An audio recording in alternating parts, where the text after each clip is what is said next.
quels sont les ingrédients des réussites de l'automobile chinoise, d'une manière générale.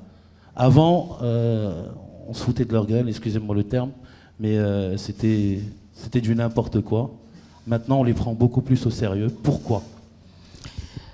Bien, merci pour l'invitation déjà, et puis merci pour le choix du thème, fort intéressant et d'actualité en ce moment, dans pas mal de pays dans le monde. Donc pour planter le décor, un petit rappel historique de ce que l'on voit aujourd'hui. Parce que ce que l'on voit aujourd'hui n'est pas le fruit du hasard. Il s'agit d'une stratégie qui est montée depuis plus d'une cinquantaine d'années dans cet empire du milieu qui avait pour ambition, de manière très claire, de prendre le leadership de cette industrie automobile dans le monde. Et puis, c'est passé par différentes étapes. Donc, une première étape où il y avait le début, dans les années 60, avec quelques collaborations avec l'Union soviétique, sur des plateformes soviétiques, et qui répondait à un besoin qui était très limité à l'époque. Et puis ensuite est venue une époque d'ouverture où l'on a vu qu'il y avait un potentiel de croissance de cette industrie-là, et les Chinois se sont dit c'est pas possible que l'on développe cette industrie parce qu'on ne la maîtrise pas. La maîtrise existe ailleurs. Nous avons la chance d'avoir un grand pays qui, avec un peu de chance, va se développer et va commencer à générer une certaine demande intérieure. Mais cette technologie, il faut qu'on la ramène. Et donc, du coup, ça a donné lieu à un début d'ouverture et de partenariat avec les marques étrangères.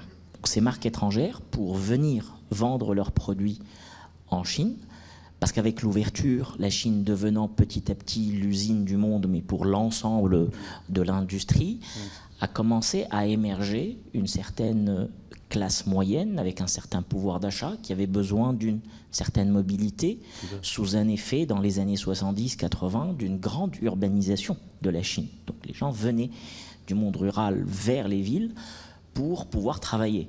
Et par conséquent, il fallait de la mobilité, il fallait consommer de l'automobile. Alors, est-ce qu'on leur fabrique ? On fabrique, mais ce n'est pas de grande qualité, on ne sait pas le faire. Ramenons les autres. Et puis, quand on a ramené les autres à travers des partenariats, à travers des JV, ils se sont rendus compte que sur le volet thermique, il y avait une avance qui n'allait jamais pouvoir bridger en matière d'innovation. Et donc, ils se sont dit, très bien, il se trouve que des rapports montrent qu'il va y avoir une certaine problématique environnementale. Allons sur les énergies nouvelles. Et puis, voyons où est-ce que nous avons des facteurs de succès que d'autres n'ont pas, notamment les matériaux rares. Et de là a démarré la réflexion sur les batteries. Entre-temps, en parallèle avec ça, donc on est dans le début des années 70, la Chine a envoyé massivement des jeunes se former à l'étranger et a reçu massivement des ingénieurs de partout dans le monde à travers des JV pour fabriquer chez elle. Et donc, faire ce savoir-faire, ça a duré une vingtaine d'années.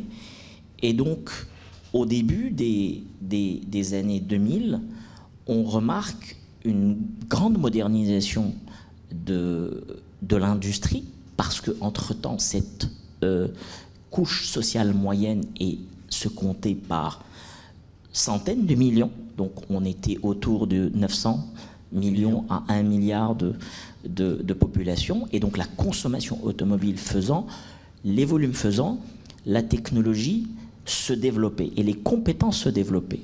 Mais là où il y a eu quelque chose d'instrumental, c'est que le gouvernement a dit très bien, je tiens la techno, il va falloir que je la subventionne pour en réduire le prix, pour mon marché intérieur. Donc du coup, cette technologie qui coûtait cher a été subventionnée pendant plusieurs années par le gouvernement chinois, pour les Chinois, le temps d'arriver à une certaine masse critique. Et plus ils s'en vendaient, plus ça coûtait moins cher, jusqu'à ce qu'arrive un moment où on a les jeunes qu'on a formés qui sont revenus, on a la technologie qu'on a appris par les JV, etc., nous avons créé nos propres marques et nous avons créé nos propres groupes pour sortir ce qui va devenir des concurrents aux marques traditionnelles. Arrivé à ce moment-là, il fallait faire grossir les marques traditionnelles. Ça a continué pendant le début des années 2000. Et puis ensuite, il a fallu commencer à faire la concurrence aux marques traditionnelles. La technologie aidant, la subvention sur les technologies et sur les New Energy Vehicles était en place au point où ça devienne le standard, et pas qu'en Chine. Parce qu'on a la chance, à ce moment-là, d'avoir 1,2 milliard d'habitants. Et donc, tout le monde suit cette tendance.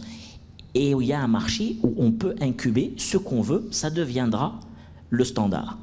Et une fois qu'on a commencé à vendre ça à des Chinois, on leur a expliqué qu'il fallait consommer chinois et qu'il fallait être fier de consommer chinois parce que chinois c'est qualitatif, avec une propagande et une politique de communication extrêmement bien organisée. Et là, ça commence à devenir plus dur pour les marques étrangères en Chine. Et dernier acte de la pièce, on va concurrencer ces gens-là chez eux, dans leur marché. S'exporter. Et c'est ce que nous observons aujourd'hui comme une avant-dernière étape. On aura l'occasion de parler de la dernière étape après.